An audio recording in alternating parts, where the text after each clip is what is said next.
नमस्कार, आप देख रहे हैं बिग डिबेट और आपके साथ मैं हूं दीपेश जैन। इस बार लोकसभा चुनाव में जो सबसे ज्यादा बार बोला गया शब्द वो है अब की बार 400 पार। भाजपा ने नारा दिया और विपक्ष को भी इस पर रिएक्ट करना ही पड़ा। और ऐसा लग रहा है अब जाकर के कि कहीं भाजपा के इस 400 पार के नारे में विपक्ष उलझ कर तो नहीं रह गया। जी हाँ, इस बात की तरफ इशारा किया राजनीतिक विश्लेषक और कई दलों के लिए काम कर चुके रणनीतिकार प्रशांत किशोर ने। और इसी तरह का कुछ इशारा किया केंद्रीय गृह मंत्री अमित शाह ने। उन्होंने कहा कि अब तक 5 चरण के जो वोट हुए हैं, वोटिंग हुई है, उसमें 310 सीटें तो हम जीत ही चुके हैं और इसके बाद जो अगले 2 चरण हैं उनमें भाजपा अपने लक्ष्य को हासिल कर लेगी।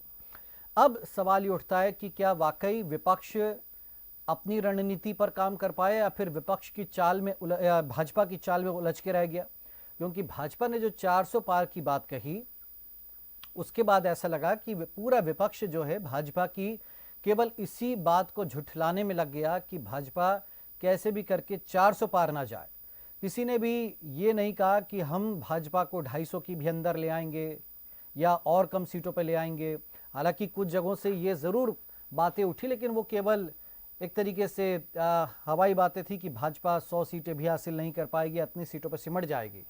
लेकिन अगर ओवरऑल देखा जाए तो भाजपा ने जो माइंड गेम खेला है, क्या इसका फायदा उसे इस चुनाव में मिल सकता है? इस पर हम चर्चा करें उसके पहले आपको सुनवाते हैं केंद्रीय गृह मंत्री अमित शाह का ताज़ा बयान। क्या कह रहे हैं वो और किस तरह इशारा कर रहे हैं कि भाजपा जो है लक्ष्य के करीब पहले ही पहुंच गई है। देश के चुनाव का परिणाम जानना है क्या? अरे जोर से बोलो, जानना है क्या? तो सुन लो, 5 चरण में मोदी जी 310 सीट प्राप्त कर चुके हैं, सरकार बना चुके। और ये लालू राहुल का सुपड़ा साफ हो गया है। चलिए, तो उन्होंने कहा कि रिजल्ट क्या अभी से सुनना चाहते हैं और अमित शाह ने अपने अंदाज में ये बात कही कि 310 सीटें तो हम अभी तक जीत चुके हैं। बहरहाल इसी पर हम चर्चा शुरू करेंगे। हमारे साथ कुछ खास मेहमान हैं, उनका हम परिचय करवाते हैं। आनंद जैन जी हमारे साथ में हैं कांग्रेस की ओर से। जैन साहब आपका स्वागत है। सुरेंद्र शर्मा जी हमारे साथ में भाजपा की ओर से, आपका स्वागत है सुरेंद्र जी। और हमारे पॉलिटिकल एडिटर रवि अवस्थी जी हमारे साथ में, आपका भी स्वागत करते हैं। पहला कमेंट आनंद जी आपसे। तो ये जो बात निकल कर आई, प्रशांत किशोर का बयान आपने भी सुना होगा कि मोदी जी ने जो गुगली फेंकी, विपक्ष उसमें उलझ के रह गया। जो 400 पार की बात कही, क्या विपक्ष का पूरा अटेंशन केवल उसी तरफ लग गया? क्या वो माहौल मोदी जी पहले ही बना चुके थे या भाजपा पहले ही बना चुकी थी कि भाई चुनाव हारना तो बहुत दूर की बात है, हम तो 400 पार जा रहे हैं? और क्या विपक्ष क्या तोड़ लाया इस नारे का या इस मिशन का या इस भाजपा की कवायद का? क्या तोड़ किया आपने जो आप ये कह रहे हैं कि भाई इंडी गठबंधन की सरकार बनेगी देश में? देखिए, भारतीय जनता पार्टी और मोदी जी अपनी गुगली में खुद फंस गए, क्योंकि उन्हें मालूम है, उन्हें जो सर्वे किया या जो उन्होंने जानकारी निकाली होगी अपने स्तर पे, तो उनको मालूम है कि हम मेजोरिटी के आसपास भी नहीं आ रहे हैं। इसलिए उन्होंने कार्यकर्ताओं को एक ताकत देने के लिए, एक माहौल बनाने के लिए नैरेटिव सेट किया और जोर जोर से चिल्लाकर मीडिया में बोलने लगे। पर जैसे जैसे चुनाव आगे बढ़ा, जैसे जैसे भारतीय जनता पार्टी की स्थिति और खराब होती गई, तो विपक्ष को कुछ करना ही नहीं पड़ा, वो अपने जाल में खुद फंस गए। पहले जो 400 की बात करते थे, अभी आप कोई भी नेता भारतीय जनता पार्टी का सीटों की तो बात ही नहीं कर रहा है। तो आप समझिए कि ये उनका नैरेटिव उन्होंने सेट किया उनके कार्यकर्ताओं को और देश को गुमराह करने के लिए। विपक्ष तो अपनी जगह अपना कार्य, अपना प्रयास, अपनी मेहनत पूरी कर रहा है और वो उसमें सफल होगा। ये सिर्फ एक परसेप्शन है कि मोदी जी ने गुगली देखी। अब की बार तो इस चुनाव में मोदी जी और भारतीय जनता पार्टी, अमित शाह जी अपनी गुगली में खुद ही उलझ गए हैं। नहीं, लेकिन 400 पार की काठ में आपने कोई बात कही, कोई देखिए जनता भी एक तरीके से जो कम वोटिंग हुई, एक ये भी कारण समझा गया कि भाई पहले से भाजपा की जीत तय मानी जा रही है या ये तो केवल बस सीटों का खेल है कि वो कितनी सीटों पर जीत पाती है। तो कहने का मतलब है कि क्या मतदाता उलझ गया अगर आप नहीं उलझे तो, क्योंकि बातें तो यही निकलकर सामने आई। नहीं देखिए, ये सब सेटअप जो किया है वो बीजेपी ने किया है। विपक्ष ने थोड़ी बोला कि 400 पार बीजेपी जा रही है। नहीं, जब तो ये चाल जो उसकी है तो वही वो BJP नहीं, देखिए चाल तो भाजपा की है ना, दांव तो भाजपा का ही है ना, तो वो तो नहीं, कहेगी, वो तो फैलाएगी वो चीज। देखिए, हाँ, अगर वो उनके दांव में उन्होंने देखा तो फिर उनको दूसरे तीसरे चौथे पांचवें चरण में ये बात क्यों नहीं करी उन्होंने कि हम 400 सीटें जीत रहे हैं। नहीं ये तो शुरू से ही नारा दिया है। उसके बाद तो जितने नेताओं का बयान है वो सीटों की तो बात ही नहीं करी उन्होंने। वो तो हिंदू मुसलमान शमशान ठीक है, आज तो अमित शाह जी ने कहा, आज अमित शाह जी ने कहा, भी आपने सुना उनका बयान कि 310 सीटें तो अभी तक हम जीत चुके हैं। ये हार की बौखलाहट है। अच्छा। इसलिए उनको कार्यकर्ताओं को आखिरी चरण तक बचाए रखना है, लोगों को गुमराह करना है, इसलिए वो 310 क्या वो 542 है, तो 542 में बोल सकते हैं। अच्छा, तो ये उनका डिसीजन है, पर वो अब की बार भारतीय जनता पार्टी इस नैरेटिव के साथ बिल्कुल बैकफुट पे है और उन्हें मालूम है कि हम 250 भी क्रॉस नहीं कर रहे हैं, 180 190 के आसपास आ रहे हैं। ये हमारा विपक्ष को पहले से मालूम है। तो वो अपनी बात को रखने के लिए, अपनी बातों को करने के लिए झूठ में वैसे भी बीजेपी माहिर है, तो वो झूठ बोल बोल के देश को और मतदाताओं को गुमराह करने की है, एक साइकोलॉजिकल प्रेशर बनाने की कोशिश करती है, बाकी ऐसा कुछ नहीं है। चलिए सुरेंद्र जी, तो ये जो 400 पार का नारा की बात है, 370 हमारी और 400 एनडीए की, ये क्या कोई स्ट्रेटजी का हिस्सा थी या केवल एक दिया हुआ नारा था, या गेम प्लान है कि भाई विपक्ष पे ऐसा मनोवैज्ञानिक दबाव बना दीजिए या मतदाताओं के दिल में बैठा दीजिए, दिमाग में बैठा दीजिए कि भाई जीत तो हम रहे हैं, हाँ भले ही अब वो नतीजे कुछ भी हों। तो आनंद जी कह रहे कि आप ही लोगों का प्रोपेगेंडा फैलाया हुआ है, ऐसा कुछ होने वाला नहीं है। आनंद जी को 4 जून तक और आनंदित होने नहीं दीजिए। 4 जून दोपहर के बाद इनका आनंद पता नहीं कहाँ जाएगा, ये किस दिशा में और दशा में रहेंगे तो आनंद जी जाने। अगर ये मिठाई खाना चाहेंगे तो उनको अवश्य खिलाऊंगा। भारतीय जनता पार्टी और प्रधानमंत्री नरेंद्र मोदी जी ऐसे ही कोई बात नहीं करते। अभी जो हमारी पिछले 5 साल में सरकार चली है उसके एनडीए का बहुमत मान लें, और जिन 2-3 राज्यों में 2-3 दलों ने उनको समर्थन दिया, वो संख्या लगभग 400 के आसपास आज भी है। इसलिए 400 पार हमने अचानक नहीं कहा, और भाजपा के कार्यकर्ता होने के नाते मुझे ये भी मालूम है कि हमने 167 सीट जो हारी हुई थी उन पर हम पिछले 2 साल से काम कर रहे हैं, केवल कोई चुनाव नारा नहीं किया। एक सीट की माइक्रो प्लानिंग उसका एक कार्यकर्ता को जिम्मेवारी भारतीय जनता पार्टी ने की है। हमारा 10 साल का सुशासन और उसके प्रधानमंत्री नरेंद्र मोदी जी का काम और उसके देश की जनता की मोहर लगेगी तो 400 पार ही होंगी। और कांग्रेस वाले भी तो बड़े आनंदित हुए, पर कहीं की ईद, कहीं का रोड़ा, भानुमती का कुनबा जोड़ा, आपकी सरकार आएगी तो दूल्हा कौन होगा, इतने सारे दूल्हे हैं। मुझे तो सीता स्वयंवर की याद आती है कि जब कोई भी राजा धनुष उठा नहीं पाया तो सबने कहा मिलकर उठा लेंगे, तो बोले सब मिलकर उठाएंगे तो दूल्हा कौन होगा, बोले आपस में लड़ लेंगे और जो जीवित बचेगा वो सीता का वर्णन करेगा। ये हाल कांग्रेस का है कि किस मुंह से सरकार बनाने की बात करते हैं। पिछली बार से भी आप आदि भी रहने वाले नहीं है, टेम्पो में बैठ के सुनकर जाएंगे, मेरा नाम कांग्रेस के मित्रों। ठीक है, रवि जी से हम और इसको विस्तार से समझते हैं। रवि जी, प्रशांत किशोर के बयान के मायने क्या हैं? प्रशांत किशोर ने पिछले 2-3 दिनों में जो इंटरव्यूज़ दिए हैं, जो बातें कही हैं, आप इससे अंदाज़ा लगा लीजिए कि आज उनके खिलाफ एक फर्जी नियुक्ति पत्र सोशल मीडिया में वायरल किया गया, जिसमें उन्हें बीजेपी का प्रवक्ता बताया गया। बाद में हालांकि इसका खंडन हुआ, और तो आप इससे अंदाज़ा, आप जाहिर बात है कि इसे बीजेपी तो जारी करेगी नहीं, एनडीए तो जारी करेगा नहीं, विपक्ष ही करेगा। तो ये फर्जी पत्र जारी होना, नियुक्ति पत्र जारी होना, बीजेपी का प्रवक्ता बताना, कहीं ना कहीं ये दिखा रहा है कि प्रशांत किशोर का जो बयान आया उससे कहीं ना कहीं हड़कंप की स्थिति तो बनी हुई है।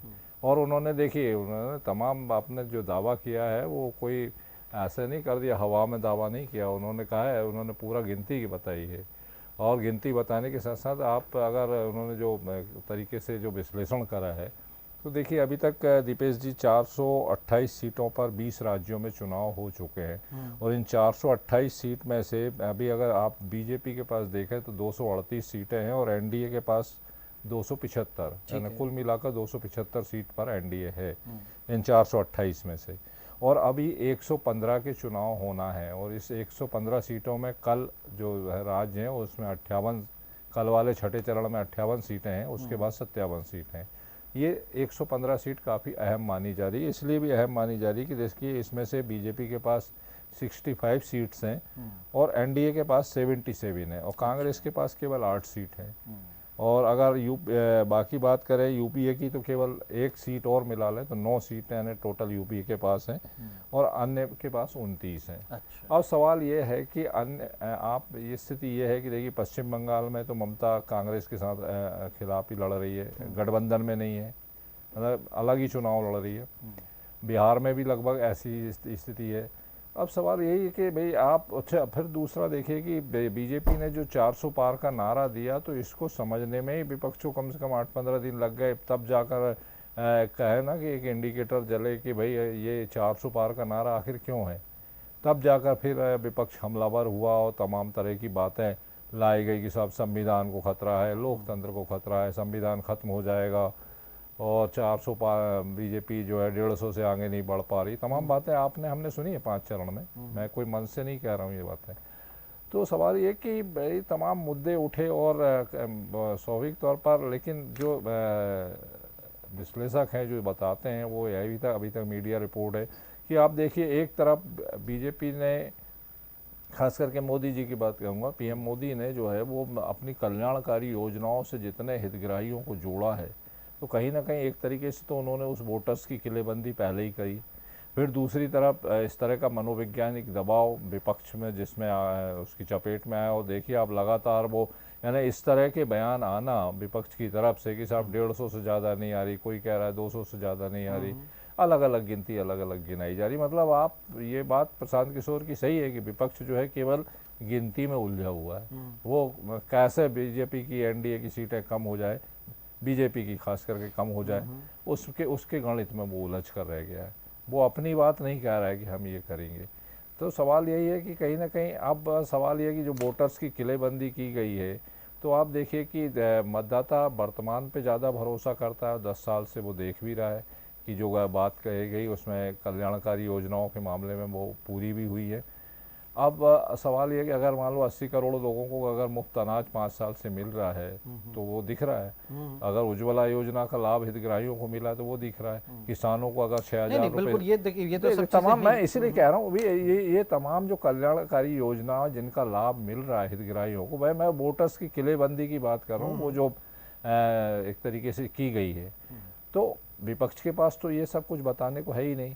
तो मुझे लगता है कि कहीं ना कहीं निश्चित तौर पर प्रशांत किशोर की बात में दम है और हालांकि नतीजे से खुलासा होगा, अब किसके दावे सही है किसके गलत है। विपक्ष अपनी बात कह रहा है कि भैया इस बार तो गया एनडीए, हमारा इंडी गठबंधन आ रहा है, तो सबके अपने अपने दावे हैं दीपेश। बट ये है कि हाँ अभी तक जो 5 चरण के चुनाव हुए हैं, क्योंकि देखिए विरोध की 2 वजह हो सकती हैं, एक महंगाई और दूसरा बेरोजगारी। बेरोजगारी ये दोनों चीजें हैं शाश्वत मुद्दे हैं चुनाव के, ये किसी भी चुनाव में हर चुनाव में रहने वाले हैं, हर चुनाव में और हर राज्य में जब से आजाद हुआ भारत, जब से पहली लोकसभा के चुनाव हुए तब से लेके अभी 18वीं लोकसभा के चुनाव हो रहा है, महंगाई और बेरोजगारी शाश्वत मुद्दे कहे जा सकते हैं, ये कभी खत्म नहीं होते।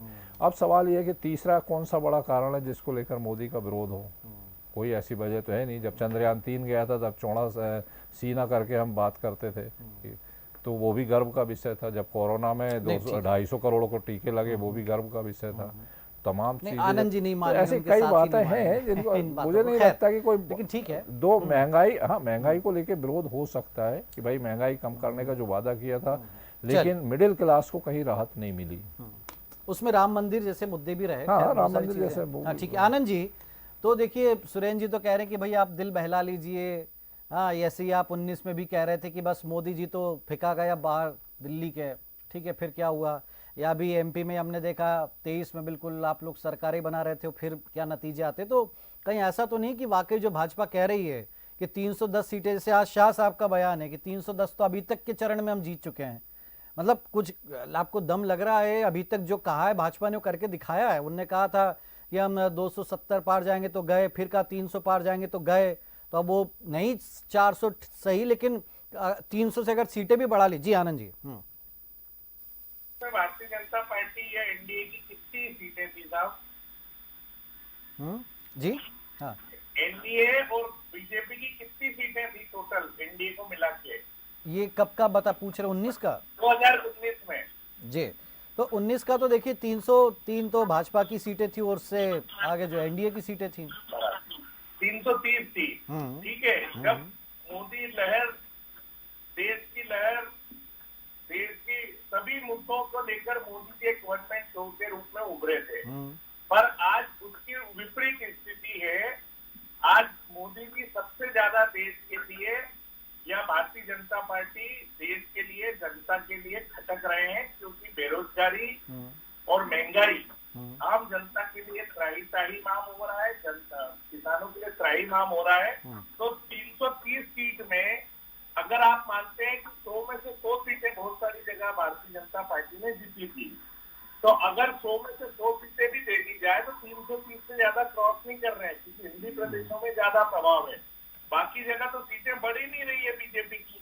तो ये जो आकलन है, ये आप हमारे जो राजनीतिक विश्लेषक है ये भी करें, आप भी करें, और हम तो कर ही रहे हैं कि जब फुल स्विंग में बीजेपी थी, जब 330 सीटें थी, तो अभी कोई ऐसी स्थिति नहीं है। विपक्ष पहले अलग अलग था, अभी विपक्ष का गठबंधन सब एक है। तो बीजेपी जो दावा कर रही है वो बिल्कुल निरर्थक है, इसका कोई प्रभाव नहीं है। ये एक फर्जी आंकड़ा है जो मानसिक साइकोलॉजिकली जनता को बताने के लिए किया जा रहा है। बाकी वस्तु स्थिति ये है कि भारतीय जनता पार्टी या एनडीए अपनी मेजोरिटी के आसपास भी नहीं पहुंच पाएंगे। चलिए सुरेन जी, तो भाई विपक्ष एक है इस बार, 19 से बदली हुई स्थितियां हैं, ठीक है। बंगाल में भले ही ममता बनर्जी और ये अलग अलग लड़ रहे हैं, लेकिन बहुत बड़ी बात है कि दिल्ली की 7 सीटों पे कम से कम इनमें समन्वय बन गया है। तो और ऐसा कुछ और जगहों पे भी देखने को मिला। तो यूपी में आप देखिए कि मिल करके चुनाव लड़, तो ये एकता आपके जो 400 पार का सपना है इस पर भारी तो नहीं पड़ेगी। वो कह रहे कोई लहर वगैरह है नहीं इस बार, तो ऐसे में कैसे आप लोग पहुंच जाएंगे 400 पार?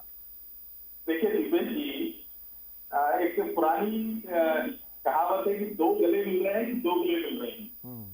पश्चिम बंगाल में कम्युनिस्ट और ममता बनर्जी और कांग्रेस के लोग एक दूसरे के गले काटते हैं और दिल्ली में गले मिलते हैं। केरल में एक दूसरे के कार्यकर्ता हत्या करते हैं, दिल्ली में गले मिलते हैं। क्या देश इनका चरित्र नहीं देख रहा?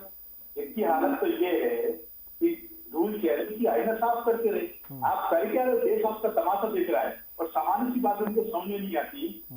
आपको जो मेरे मित्र को बताना चाहूंगा मैं, 1980 में जब चुनाव हुए थे तो कांग्रेस को 42% वोट के साथ 353 सीट मिली, और जब 1984 में चुनाव हुए तो 49% वोट के साथ 404 सीट मिली।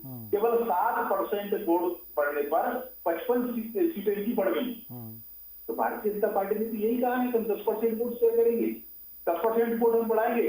अगर हमारा 10% वोट बढ़ेगा तो 400 पार करेंगे। हमने काम किया है, प्रयास किए। बाकी सब बातें 700 साल करने मोदी जी के नेता सब बातें हैं, और इनका तमाशा भी लोग देख रहे हैं। आज राहुल जी इंटरव्यू देख रहा था, अमेठी में हेलीकॉप्टर में बैठे बैठे इंटरव्यू दे रहे थे।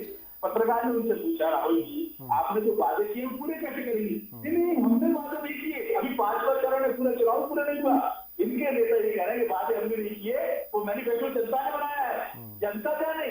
ये कांग्रेस की हालत है। और सच को स्वीकार कीजिए, देखिए प्रशांत किशोर इस देश के रजिस्ट्रार हैं। 2014 में नरेंद्र मोदी सरकार बनाने में उनकी बड़ी भूमिका रही, लेकिन 15 में वो अलग नहीं हो तो उन्होंने बिहार में नीतीश कुमार की सरकार बनाई। बंगाल के चुनाव में उन्होंने कहा भारतीय जनता पार्टी सत्तावादी वाली नहीं है। उनका अपना विश्लेषण है, उसको स्वीकार करने की आपत्ति क्या है? दुर्भाग्य यह है कि इनके राष्ट्रीय महासचिव जयराम रमेश के अकाउंट से वो फर्जी पत्र वायरल हुआ, बाद में उन्होंने वो ट्वीट डिलीट किया। इनको शर्म आनी चाहिए। आप इस प्रकार की दूसरी हरकत कर रहे हो। अरे सबसे को स्वीकार कीजिए, चुनाव लड़िए। आप तो पूरी चुनाव लड़ 230 सीटों पर चुनाव लड़ रहे हैं। यानी आप तो नेता प्रतिपक्ष बनाने लायक स्थिति में है नहीं। इन लोगों को आप साथ में लेकर चल रहे हैं। मैं तो इसके बड़ा शेर किसी कवि ने कहा है कि वंशवाद की बेल रह गई राष्ट्रवाद की तोप से, सांप में एक हो गए मोदी के खौफ से। आपस में परस्पर विद्वेष रखने वाले, दुश्मन रखने वाले लोग इंडी नाम का गठबंधन चला रहे हैं। तमाशा 4 दिन को समाप्त हो जाने वाला है। लेकिन सुरेन जी, ये ऐसा क्यों लग रहा है इस बार कि वाकई एक हवा जरूर बनाई भाजपा ने हवा ज्यादा बनाई है कि भाई अब जैसे आज ही कह दिया शाह साहब ने 310 तो अभी तक हम जीत चुके। मतलब ऐसा लग रहा है जो आनंद जी कह रहे हैं बार बार कि भाई ये तो कार्यकर्ताओं को समझाने बुझाने के लिए कि 2 चरण में और भाई काम करते रहें, क्या इसीलिए केवल ये माहौल बना के रखा है? आनंद जी आ रहा हूँ आपके पास, आ रहा हूँ आनंद जी, आ रहा हूँ, एक मिनट सुरेंद्र जी। भारतीय जनता पार्टी कोई बात हवा में नहीं कहती। 303 सीट हमारी पिछली बार थी, 167 सीट ऐसी जो हम जीत सकते थे। मैं उसको एक सीट का नाम बता रहा हूँ, आपने शायद कभी सोचा भी नहीं होगा, रामनाथपुरम सीट या रामेश्वरम जी, हम पिछली बार दूसरे नंबर पर रहे थे, इस बार उसी नंबर रहे। छिंदवाड़ा हम पिछली बार 25,000 के आसपास से आ रहे थे, तो इस बार हम जीत रहे। ऐसी सीटें जो नजदीकी जीते थे, जहाँ पर हम सेकंड नंबर पर रहे थे, ऐसी 167 सीटें हमने तमिलनाडु में, आंध्रा में, पश्चिम बंगाल, उड़ीसा में भी सिलेक्टेड करके पिछले 2 साल से प्रयास कर रहे हैं। नीचे तक उसकी वर्किंग हुई है और पूरे देश में 10% वोट बढ़ाने का प्रयास हमने किया है। मोदी जी जो नारा दिया है खरगोश को 370 वोट बढ़ना चाहिए, तो एक सिंबॉलिक नारा है और उसके माध्यम से कितने वोटों पर जाएंगे, इस प्रकार से वोटों का परसेंटेज हम बढ़ा रहे हैं। निश्चित तौर पर अमित शाह जी ने 310 कहा है, पर मेरे पास जो फीडबैक आ रहा है वही दिल्ली कार्यालय से हम 315 सीटों पर लगभग पहुंचे, जो उसके आसपास है। तो निश्चित तौर पर 400 पार हमारी होने वाली है, भाजपा 370 प्लस जाएगी और एनडीए 400 ऊपर जाएगी। आनंद जी भाई, आपकी पार्टी भी तो 400 प्लस सीटें हासिल कर चुकी है, तो ये असंभव तो नहीं है ऐसा देश में कि भाई कोई जीते नहीं सकता 400 सीटें। और भाई वो बताया सुरेंद्र जी ने गणित की, भाई इतना हमारा था, हमने उस पर काम किया, आगे बढ़ाया। जी जी आनंद जी। मैं भी गणित बताता हूँ सर। आज इनकी महाराष्ट्र में जो स्थिति थी, महाराष्ट्र में इनकी सीटें घट रही है, ठीक है, यूपी बिहार में सीटें घट रही है। तो अगर हिंदी प्रदेशों में जहाँ ज्यादा प्रभाव है, अगर वहां सीटें बीजेपी की घट रही है, अब कुल मिला के 6 स्टेट में अगर 40 सीटों का भी नुकसान माने तो 290 तो ये यही हो गए। तो बाकी जगह का 100% वोट ही बीजेपी को मिलेगा या 100% सीटें बीजेपी को मिलेगी, बाकी विपक्ष है ही नहीं। आप कुछ भी आंकड़े अगर देना है तो कैसे आपने 170 पे करा, तो 170 में से 70 सीटें, 100 सीटों का तो नुकसान आपको सीधे सीधे है हिंदी प्रदेशों में जहां बीजेपी का प्रभाव है। साउथ में आपकी स्थिति कहाँ है? बंगाल में पहले से आपकी सीटें कम हो रही है, यूपी बिहार और महाराष्ट्र में आपकी सीटें कम हो रही है। कुल मिला के 6 स्टेट में 100 सीटों का नुकसान है। अच्छा एक मिनट आनंद जी, एक मिनट आनंद जी, तो 170 कहाँ से कवर करेंगे? आनंद जी, ये कुछ भी आंकड़े दे दे हम कैसे मान लें? आनंद जी आपने सब गिना दिया, लेकिन अच्छा ये क्यों नहीं बोला आपने कि एमपी में भी सीटें कम हो रही है, राजस्थान में भी कम हो रही, गुजरात में भी, मतलब मान के हो रही है ना सर। चलिए। देखिए मैंने आपको क्या बोला, हिंदी प्रदेशों में मिला के लगभग 100 सीटों अरे तो एमपी से शुरुआत करना चाहिए थी भाई आपको। अरे सर हिंदी प्रदेशों में सब आ गए ना। अरे मध्य प्रदेश में हम बैठ के चर्चा कर रहे हैं, तो एमपी पहले आना चाहिए जी। नहीं ऐसा कुछ नहीं सर। हिंदी अभी हम अच्छा एमपी में कितनी सीटें आ रही हैं आपकी? एमपी में कितनी सीटें आ रही हैं आपकी बताइए? एमपी में सर 12 से 15 सीटें आ रही है सर हमको। चलो 12 से 15, ये कम से कम एक उस पर आ गए। तो मैं यही कह रहा हूँ आपको, पहले तो यही कहना चाहिए कि भाई मध्य प्रदेश में जहाँ ये 29 जीतने की बात करें, वहीं 15 सीटों पे सिमट रहे हैं। खैर सुरेंद्र जी वो देखिए, हाँ हमारा तो टारगेट सर पूरे देश को लेके है। नहीं, तो अगर ये जो आंकड़ा दे रहे हैं हम 400 जीतेंगे तो 70 तो पहले ही दूर है। और 100 सीटों का नुकसान है, तो 170 माइनस कर दे तो कहाँ रहने वाले ये? अगर गणित आता हो तो जोड़ लें। अच्छा सुरेंद्र जी जल्दी से जवाब दे दीजिए, फिर मैं लास्ट कमेंट लूंगा। इब्तदाई राजनीति है, होता है क्या? आगे आगे देखिए होता है, राजनीति होता है, राजनीति होता है क्या? आगे आगे देखिए होता है क्या? आनंद जी कि आप मस्त रहिए, 4 दिन को मैं आपको मिठाई खाऊंगा। 405 निश्चित तौर पर भारतीय जनता पार्टी होगी, देश में फिर से एक बार मोदी सरकार बनेगी और मोदी जी की जय जयकार। मगर एक बात मानना पड़ेगी सुरेंद्र जी, भाई इस बार बड़े कॉन्फिडेंस से कह रहे हैं कि मध्य प्रदेश में 12 से 15 सीटें कांग्रेस जीत रही है। नहीं, अगर 12 नहीं जीती तो जीपी पटवारी इस्तीफा देंगे नहीं चाहिए। अरे अब ये क्या बात हुई जी? मध्य प्रदेश में कांग्रेस की 0 सीट आ रही है, हम छिंदवाड़ा भी जीत रहे हैं और अच्छे वोटों से जीत रहे हैं। चलिए सीटें भारतीय जनता पार्टी जीतेगी। रवि जी लास्ट में देखिए, दोनों अभी 4 जून तक तो दोनों भाई पूरे आज़ाद हैं, जो चाहे वो कह सकते हैं। फिर भले ही कोई कहेगा कि हमारी तपस्या में कमी रह गई थी क्या, या कोई कहेगा ईवीएम खराब है, वो अलग बात है, 4 जून के डायलॉग है। लेकिन ये रवि जी लास्ट कमेंट कि भाई ये वाकई क्या माइंड गेम में बीजेपी आगे है, क्या वाकई कांग्रेस उलझी हुई है, या फिर ये भी एक तरीके की हवा बनाई जा रही है ऐसा कह करके? दीपेश जी पहले तो जो आनंद जी ने एक सवाल उठाया था, तो मैं बता दूं कि देखो 303 सीट तो बीजेपी की थी और 49 सीट जो है वो एनडीए के उनके जो अन्य सहयोगी यानी 352 सीट टोटल रही। और ऐसे ही अगर आप देखें तो यूपी के पास 94 है और अदर्स 97 है, यानी ऐसे 191 करीब जो है दूसरे दल हैं। तो कुल मिलाकर ये स्थिति तो वर्तमान है। और अब सवाल यही है कि जो चूंकि आंकड़ों की बात हो रही है इसलिए मैंने आंकड़े बताए। अब देखिए सबके अपने अपने दावे हैं दीपेश जी, और बीजेपी जितने कॉन्फिडेंट दिख रही है तो स्वाभाविक अब वही बात है ना कि भाई उन्होंने पिछली 2 बार में जो कहा वो हुआ, तो सवाल ये कि अब तीसरी बार में क्यों होगा। मैंने भी बताया कि देखिए मैं 2 मुद्दे ज़रूर हैं कि महंगाई और बेरोज़गारी, और ये शाश्वत मुद्दे हैं। और एक और बात भी है दीपेश जी कि देखिए बीजेपी का जो मतदाता, जो पारंपरिक मतदाता, वो इतने जल्दी अपना मन नहीं बदलता है। मतलब जब तक कोई बहुत बड़ी वजह ना हो ये विपक्षी एकता जो एकदम है, से नहीं। विपक्षी एकता आप देखिए, विपक्षी एकता मध्य प्रदेश में कौन सी विपक्षी एकता दिख रही है आपको, बता दीजिए अगर दिख रही हो तो। और राजस्थान में कहाँ है, उत्तर प्रदेश, छत्तीसगढ़ में कहाँ है, उत्तर प्रदेश में भी समाजवादी पार्टी के साथ है, दिल्ली में अरविंद केजरीवाल की पार्टी लड़ रही है, चुनाव लड़ रही है। गठबंधन एक है ना सर, है? वो कह रहे दूसरे राज्यों में यूपी है, बिहार है, दूसरी जगह तो बंगाल गठबंधन है। नहीं तो आप मैं वही बहुत कह रहा हूँ कि बड़ी नहीं सीटें तो 150 सीटों नहीं के आसपास है वो, नहीं दोनों मिला के। हाँ तो वही बात है ना कि अब ठीक तो है। जो मैं बिखरा हुआ था वो एक देखिए जगह आएगा तो कुछ तो मिलेगा नहीं ना। आनंद जी, लेकिन चर्चा तो यही है कि बीजेपी विपक्ष केवल सीटों में उलझ के रह गया है। यही तो प्रशांत किशोर नहीं, कह नहीं, रहे नहीं, हैं। नहीं।